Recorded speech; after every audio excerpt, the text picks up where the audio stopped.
NEMA project is a multi-dimensional project that looks into a lot of areas in development that has some related entity with the climate issues and their adaptation.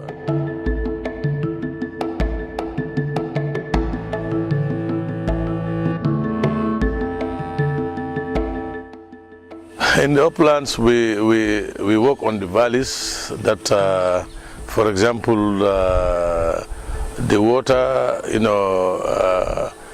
dropping from the up will be used and utilized and trapped by building bonds that will eventually help farmers in their need of cultivating on the land. Another point is when you go down to the lowlands, the excess water, we try to at least use it in another form like aquaculture and so on, so that the water that is available for rice production will not be hampered, because these are issues that vastly affect climate issues. Excess water that comes down, run and get inundated in the field will be also trapped and then used for water harvesting. For example, that will be used by animals in another way, and then used by vegetable gardeners too, that are growing fruit, vegetables and so on.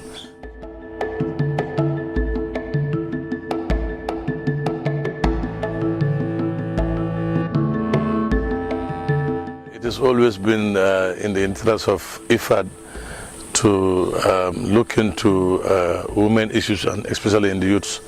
So NEMA's approach predominantly is looking at these 2 points.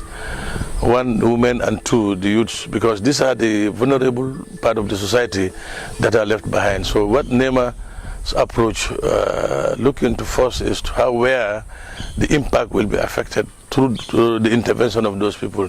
So you can look at the population now. If, for example, in CRR South, where we're conducting this interview, you are talking of about 44 villages that are benefiting directly from the NEMA intervention. One, two, out of these 44 villages, if you look at the percentage of the demography of the people around that area, you have the vast area, about 70% of those 44 villages are almost women. And these women are mainly occupied in the rice cultivated areas and then the vegetable cultivated areas. And that's why NEMA is introducing the vegetable approach, where to target these two components, like the women and the youths, linking into the climate change adaptation. Because without linking the most vulnerable part of the society to climate change adaptation, then that means you are still leaving a chunk of the population behind. So this is very key and very integral to the development of climate change adaptation.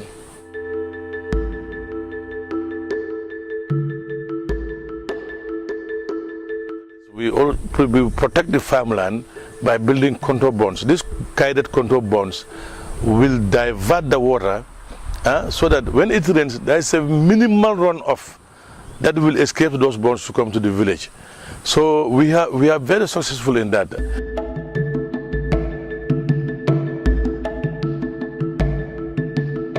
Training is key to our success. Why the personnel at NEMA are so embraced, because our long history of integration with farmers indicated that most of those farmers are well acquainted, more versatile, with little supervision, very versatile in adopting through the local traditional advocates we use, to conduct those trainings.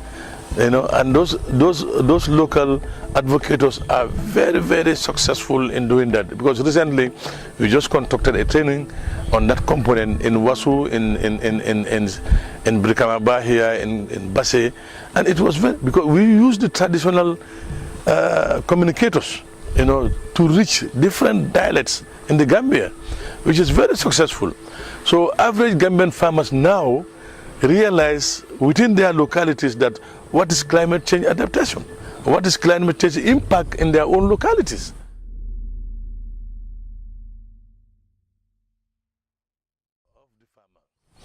So what we can do now is let's increase the volume of awareness by involving women, because women are the people NEMA look at, IFAD look at as components that are very good in using as training components that will reach vast area of the population, and it is more effective than even men.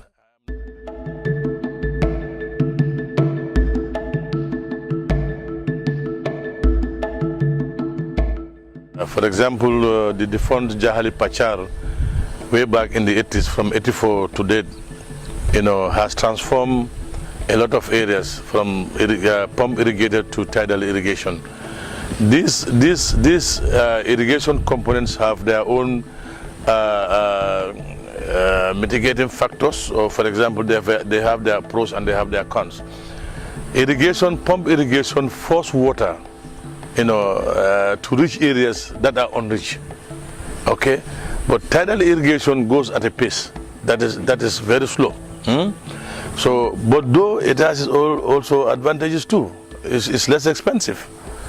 Pump irrigation is more expensive, but more effective than tidal irrigation. So right now, when Jahale Pachar was transformed by the Taiwanese, it goes to that pace. So double cropping seems to be not that much an effective one, because of, for example, in the rainy season, if the fields are inundated, you cannot withdraw the water, and then the plots are flooded. So, but when it is pump irrigation, it will force the water to go out, and then the farmers will have chance to at least transplant their plots, their seedlings. So these are different issues that, of course, when you talk of technology, you don't want to go back to this pump irrigation because the cost involved, considering Gambian situation. You look at the issues that farmers directly are suffering from. And these are issues that are very, very important, because when swamps are inundated, there is no other tool to withdraw the water. So the whole place is just left bare like that, and the water is just everywhere. So the best thing we can do is let's have the machines at the right time to do the plowing. And at most rotovators. You see, tractors are too heavy. When you use these heavy equipments, they normally bog down, and this doesn't help a local farmer. But what can be a little less expensive and more quicker are these rotovators and power tillers. So those are machines that are more prominent to work in these lands rather than these 365 tractors or 390 tractors. They are too heavy. The machines are very integral to the rice production, and a very big motivating factor, to address most of the climate change issues around this area.